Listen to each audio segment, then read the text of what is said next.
Ladies and gentlemen, hello, welcome. My name is Officer Tony, and I'm the editor for this crappy channel. Yeah. Anyway, today Ricky is gonna take this guitar right here, this yellow one, and he's gonna set it up, whatever that means. Hello, Richard from budgetguitarist.com. We're going to take the strings off this beast. We're going to put some new strings on it, but we're also going to do a little bit of a setup while I got it on the fake bench here. This is how I sometimes work on guitars. I'm working on building a real workbench out in the garage, but I live in Florida.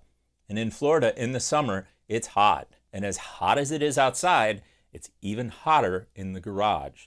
So I could probably cook dinner in the garage just by taking something out there. Like I'd probably make a roast out there. Just kind of leave it in a bag all day.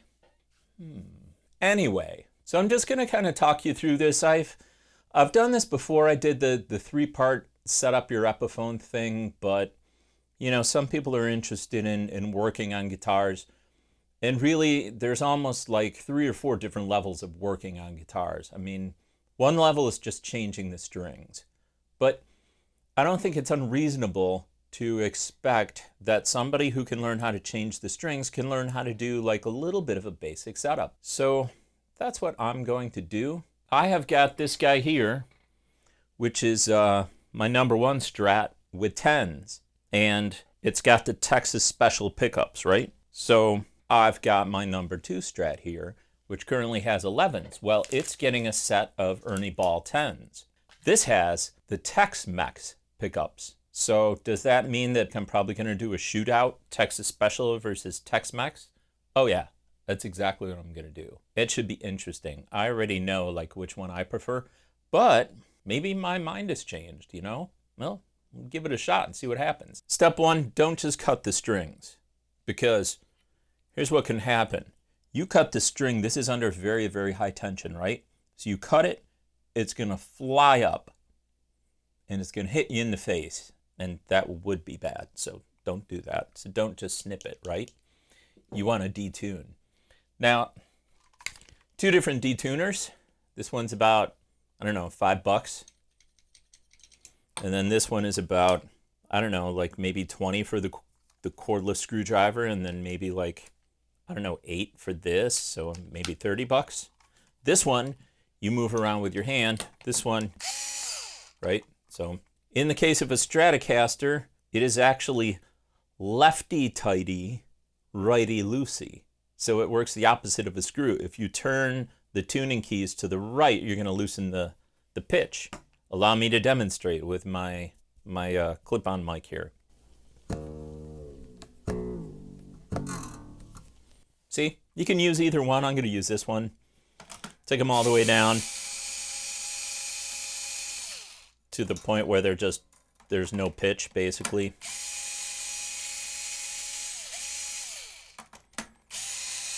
This is so easy.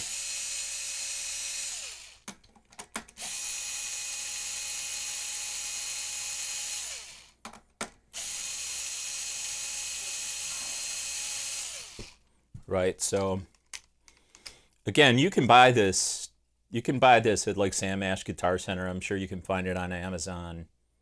Maybe I'll put a link in the description. Let's see. If there's a link in the description, like it'd be an Amazon link where I will get paid if you bought it through there. But since we're talking about an $8 part, it would mean I make like 2 cents, so who cares? But anyway, check the description section. Maybe I'll put in a link. I don't know. Super handy. One little tip, if you are going to buy one of these, get an orange one like this. Do not get a black one. Don't do it. Don't get a black one. Because inside your gig bag, anywhere, like on a dark stage, you'll never find the damn thing. Get one of these. You know, or better yet. So this was the guitar. I put 11s on it. I don't play 11s, but I put 11s on it for the video where I wanted to like put heavy strings on it, down tune it, and then also try to make it sound like an acoustic. This is the same guitar that I put Nashville tuning strings on, which I used to record a song on my new album. Wait. Which I used to record a song on my new album, Songs About Dogs, shrink wrapped. Not available yet. Maybe middle of June. Anyway. That is on a song called A Happy Kingdom. It's like a prog rock, like 70s Genesis kind of thing. That was this guitar with the Nashville strings. So this guitar has just been experimented on. The neck on this thing has been refret, I want to say 4 to 5 times. I played the living hell out of this guitar. It's in such bad shape. The fretboard's all scarred up. But I still keep it. And it's got the Tex-Mex pickups. Anyway, you may or may not care about any of that. You're here probably for the setup. So I've detuned all the strings. Come here. All right. When you're doing this, it's really important to keep track of where the strings go, because these little guys will end up on the floor and then you'll step on it and it hurts like the Dickens. It's like an old saying. Is that from Charles Dickens? Because he wrote about people who had bad times in orphanages and like whatnot. Is that where hurts like the Dickens comes from? I don't know. Maybe I'll look it up later. Maybe I won't. I probably won't. So I love it, by the way, when you're pushing these through. If you have a Strat, you know this. You're trying to push them through and they get hung up inside of there. That's why it's good to keep one of these, because you can always, if you get another one stuck, you can use this to kind of force the thing open. Now, some people will attempt to save their strings, right? They'll say, well, if you do this carefully, you can reuse the strings. Yeah, but I don't really want to depend on that at a gig, you know? I don't want to have some string that I'm using that at one point in time looked like this, that got like pulled, straightened out. I don't trust that.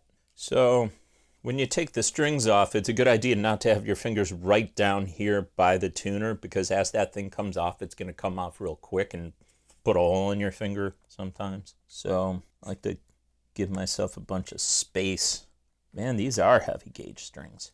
They do not want to come off. Wow. Come on. I gotta like muscle it off. You know what? Let me bend this string.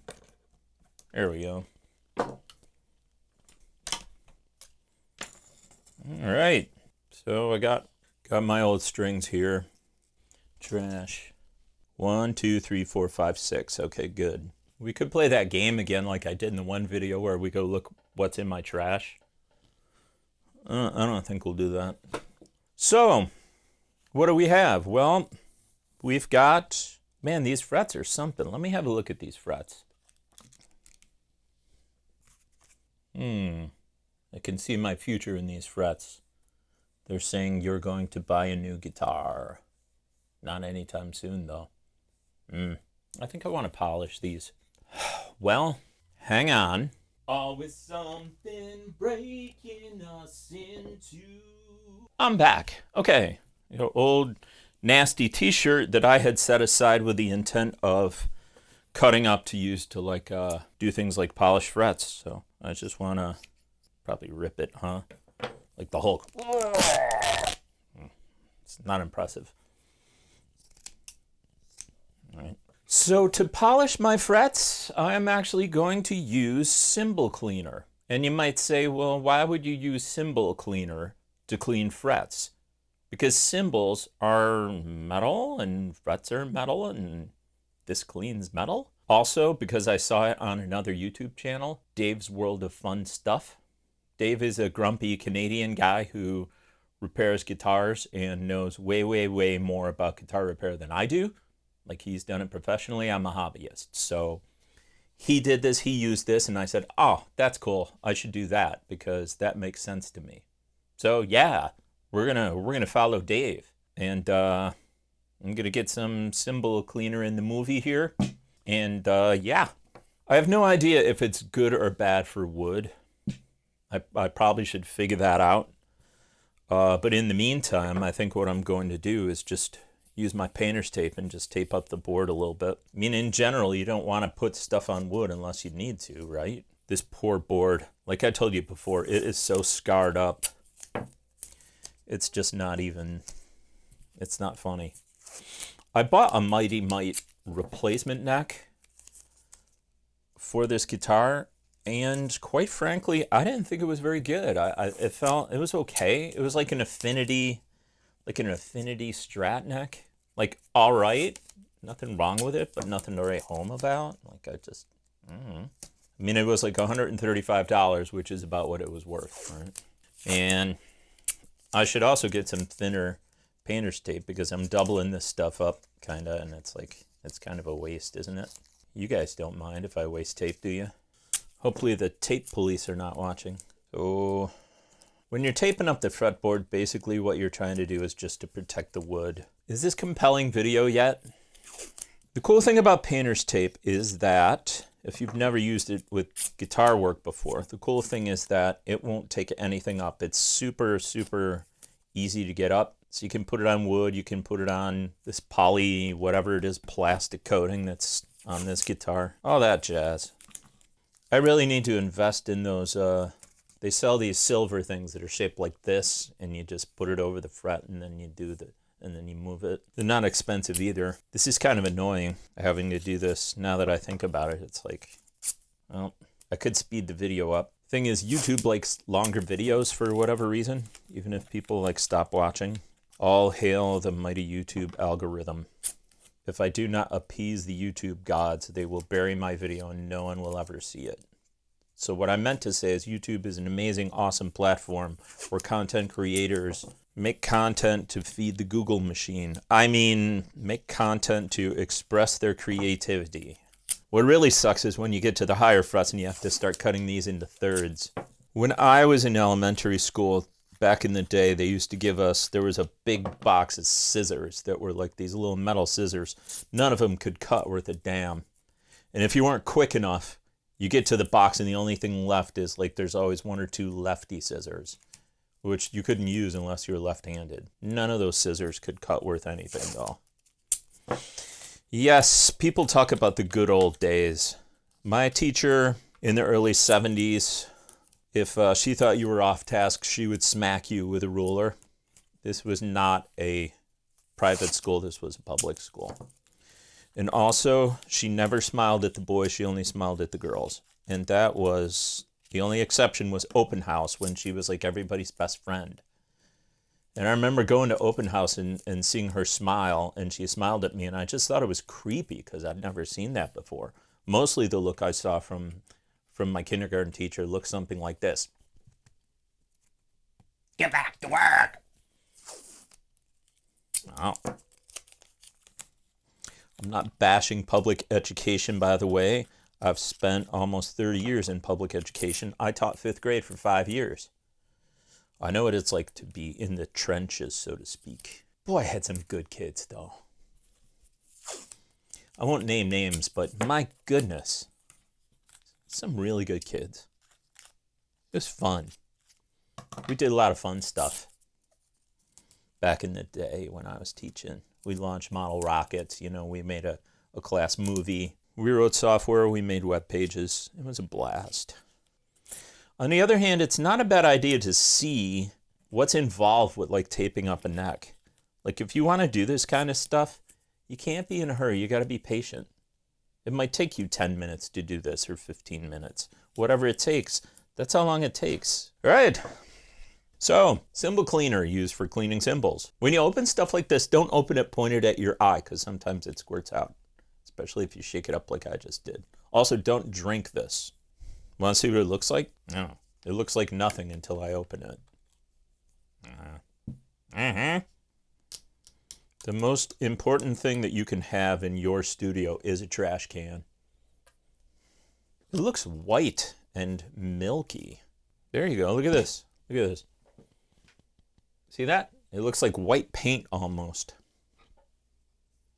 That is interesting. Well, let's give it a shot. Oh, wow. Would you like to see if this stuff works? I'd call that working. It's just like kind of a bunch on here.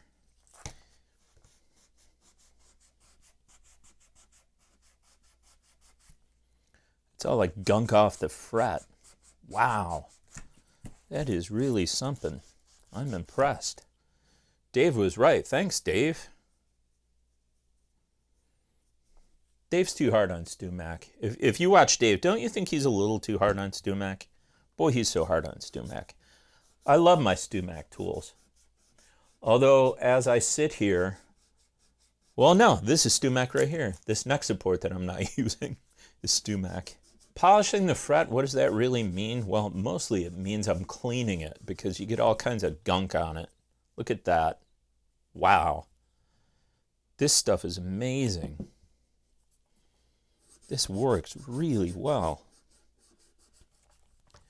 So perhaps I will put a link to the cymbal cleaner in the show notes, as some people say.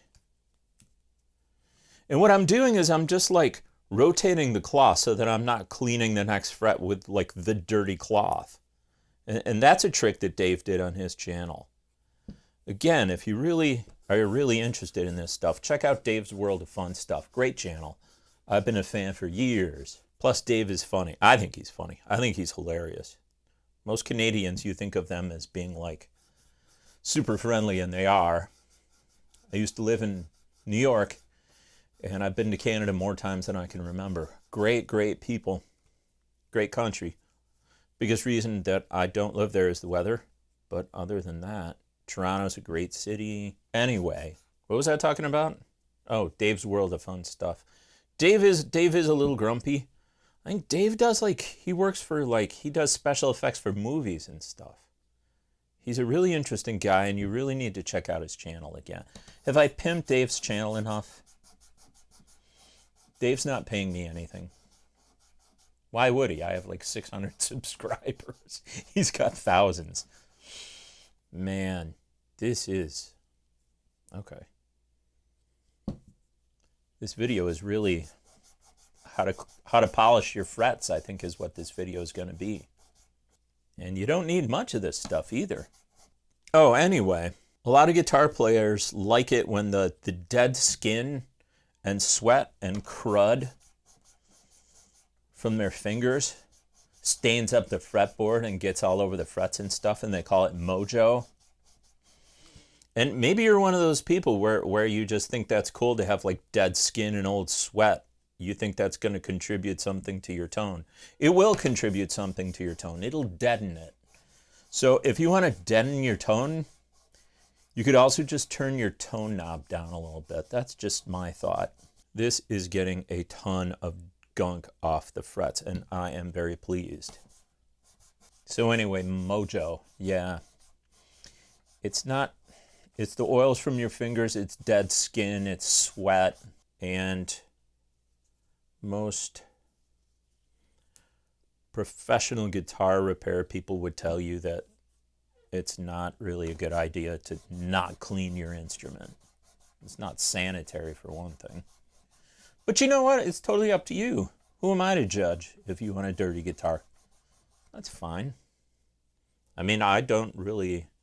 My guitars have all kinds of like stuff on them. I don't wipe them down like before I shoot videos and stuff. And then I know that bothers some people. I say, do what you want to do. Somebody else could do something different. That's cool too. Anybody watch Pete Thorne's channel? Pete Thorne does product demos for like manufacturers, and so it's funny. Even the upper frets are like nasty. I wonder how much of this stuff is just like from the environment. I don't know. I have a lot to learn still. I did that one. What was that talking about? Oh, Pete Thorne. So Pete Thorne, some company will send him a pedal and he'll make it sound unbelievable because he's an unbelievable player. Speaking of Canadians, super nice guy. I don't know him personally. I wish I did. But I'm a hobbyist. Why would I know Pete Thorne? Anyway, I'm not super interested in all the pedal demos because I'm not a pedal guy anymore. I'm an HX Stomp guy. You can spend thousands of dollars on pedals. Go ahead. That's fine. I got the Stomp. HX effects is good, you know, all that stuff. I love the effects. I just don't like the endless spending of money on pedals. Anyway, not interested in that. But every Sunday he does a hangout on YouTube, and I always watch it if I've got time because he tells stories from the road. And I mean, he played with Chris Cornell, he played with Don Henley, he played with Melissa Etheridge. Why is that hard to say? He's a pro's pro.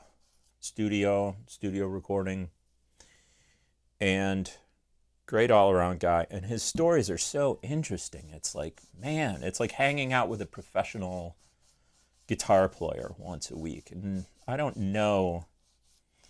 I mean, I know some professional guitar players, but not in the way that I can like just hang out with them every week. You know what I mean? I know a few, but we don't hang. They don't really live near me. All right, look at that. Exhibit A. They really needed to be cleaned. There's a better way to put the tape down. There's a way where what you first do is you put a strip down the end, and then you put this on top of that, and then you can peel them all the way at the same time. That's definitely a better way to do it than the way I did it. There's almost always a better way. So with the frets all cleaned up and nice and shiny, I'm going to take this tape off. I should have done it that way, actually. I don't know if you can tell, by the way, but I took most of the finish off the back of this neck. Yeah, you can tell. If you look up here, that's what the neck used to look like, and now see how it's... Yeah, it was a little too glossy for my tastes, and so I kind of sanded it down. Plays great now. Well, not right now. Right now it has no strings. But when it has strings, it plays pretty good. Neck feels good on the back is what I should say. I bought this guitar for $350. I bought it at Sam Ash, and it was the 48th Street Special. So the regular standard made in Mexico Strat at the time was $300, and this one was $350. And the reason it was $350 was because it's got the Tex-Mex pickups in it, and it comes with the the humbucker as opposed to the MIMs at the time were ceramic single coil pickups, which sound okay, but these were better pickups, and so I spent the extra $50. Also, I just thought that this pickup with this color, I thought it was a little obnoxious, which I loved. Everybody's got the same Strat, basically. This one's definitely different. Are you bored yet? Before I had this guitar, I had like a really low-end Ibanez that was sort of like a Strat copy. And I traded that guitar in on this one. And I had that guitar for like 6 months. And when I traded it back in 6 months later, they still carried that line, and my guitar was in mint condition. You know what they did? They gave me a full refund towards this thing. And I've been going back to that same Sam Ash in Clearwater ever since. What a great idea. They made a lifelong customer. I mean, who does that? Well, they did. I don't think they do that at every store. But they did that for me, and I appreciated it very much. Okay, so we have cleaned the frets. We polished the frets. The frets are beautiful now. They're nice and shiny, which you can't really see in the camera too much.